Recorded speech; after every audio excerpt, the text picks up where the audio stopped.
అందరికి నమస్కారం। నిన్న మొన్న బీఆర్ఎస్ పార్టీ నాయకులు చేస్తున్న అబద్ధాల ప్రచారాన్ని దాని గురించి నేను ఈరోజు మాట్లాడదలుచుకున్నా। ముఖ్యంగా కుత్బుల్లాపూర్ నియోజకవర్గంలో గాజుల రామారంలో జరిగినటువంటి భూమి విషయంలో అంటే గత పాలకులు గత 10 సంవత్సరాలు బీఆర్ఎస్ పార్టీ నాయకులు చేసినటువంటి కబ్జాలు మామూలు కబ్జా కాదు, పేదవాళ్ళ రక్తాలు దాగిన బీఆర్ఎస్ నాయకులు కుత్బుల్లాపూర్ ఎమ్మెల్యే వివేక్ గౌడ్ కావచ్చు, అక్కడ సంబంధించిన స్థానిక బీఆర్ఎస్ పార్టీ నాయకులు, అలాగే గల్లీ లీడర్లు, బీఆర్ఎస్ పార్టీ కార్పొరేటర్లు అందరూ కలిసి గాజుల రామారంలో ఉన్నటువంటి ప్రభుత్వ భూమిని ఆక్రమించి పాపం నిరుపేద వాళ్లకు తక్కువ రేటుకు ఒక 60 గజాలు 3 లక్షలని చొప్పున ఆ ప్లాట్లు అమ్మి పాపం ఆ పేదవాళ్ళ రక్తాలు దాగా పేదవాళ్ళ దగ్గర డబ్బులు తీసుకున్న బీఆర్ఎస్ పార్టీ నాయకులకు కొంచెం మన సిగ్గు శరం ఉండాలి।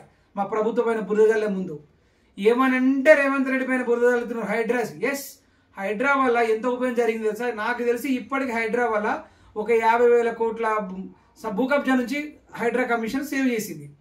ముఖ్యంగా మీరు ఏంటంటే మీరు చేసే కబ్జాలు మొత్తము భయపడి ఈరోజు నిన్న మొన్న డిమాలిషన్ జరిగింది కాబట్టి అక్కడ అక్రమ నిర్మాణాలు అయితే ఏమని అవి మాత్రమే డిమాలిషన్ జరిగినాయి। ఎవరు నిరుపేద పొట్టగొట్టలే। కాంగ్రెస్ పార్టీ అంటేనే పేదల పక్షపాతి, ఎస్సీ ఎస్టీ బీసీ మైనార్టీలకు ఉండే పార్టీ అంటే కాంగ్రెస్ పార్టీ। ప్రజాపాలనలో రేవంత్ రెడ్డి మంచి చేద్దామని చూస్తుంటే బీఆర్ఎస్ పార్టీ సోషల్ మీడియా నాయకులు కానీ బీఆర్ఎస్ పార్టీ నాయకులు కానీ ఏ విషయ ప్రచారం చేస్తున్నారు? చిన్న చిన్న పిల్లలతో వీడియోలు చేపిస్తారు। సిగ్గు శరం ఉన్నారు బీఆర్ఎస్ పార్టీ నాయకులకి। మీరు రౌడ్ షీటర్లను పెట్టుకొని గల్లీ నాయకులను పెట్టుకొని పెద్ద మీరు అప్పుడున్న మీ ప్రభుత్వంలో మంచి అప్పుడున్న మంత్రులను పెట్టుకొని మీరు కబ్జాలు చేసి ఆ పేదలకు అమ్మి ఇప్పుడు మా మీద బురద చల్లుతున్నారు। ఏమని రేవంత్ రెడ్డి చేస్తుండు? కాంగ్రెస్ పార్టీ పేదల కాంగ్రెస్ పార్టీ పేదల పూట ఎందుకు కొడుతుంది? మీరు అది క్లియర్ గవర్నమెంట్ ల్యాండ్ దగ్గర 312 ఎకరాల ప్రభుత్వ ల్యాండ్ను ఆక్రమించి కంచె వేస్తున్నారు। దాన్ని వేరే దానికి యూజ్ చేసుకుంటారు। మీరు ఈ రోజు ఒక 15,000 కోట్లు సేవ్ చేసింది హైడ్రా। దాన్ని ఉద్దేశించుకొని బీఆర్ఎస్ పార్టీ సోషల్ మీడియా వాళ్ళకు నేను ఒకటే హెచ్చరిస్తున్నా, పనికిమాలిన కామెంట్స్ పెట్టి పనికిమాలిన పోస్ట్ పెట్టొద్దు। కొంచెం మనం పెట్టే ముందు ఆలోచన చేసుకోండి। చిన్న పిల్లలను తీసుకొచ్చి వీడియోలు చేస్తారు, వాళ్ళ ముందు వీడియో చేసే ముందు మీరు ఒకసారి ఆలోచించుకోవాలి। మీరు చేసిన కబ్జాలు ప్రజలకు తెలుసు, మీ వల్ల సర్వనాశనం అయ్యారు అక్కడున్న ప్రజలు। కాంగ్రెస్ పార్టీ చేయలేదని సందర్భంగా తెలియజేస్తున్నా। మీకు ఏమైనా డౌట్ ఉంటే, మీకు జెన్యున్ గా పట్టాలని ఉంటే వెళ్ళి ఎంఆర్ఓ కలవండి, కలెక్టర్ కలవండి, మీకే ఇస్తారు కదా।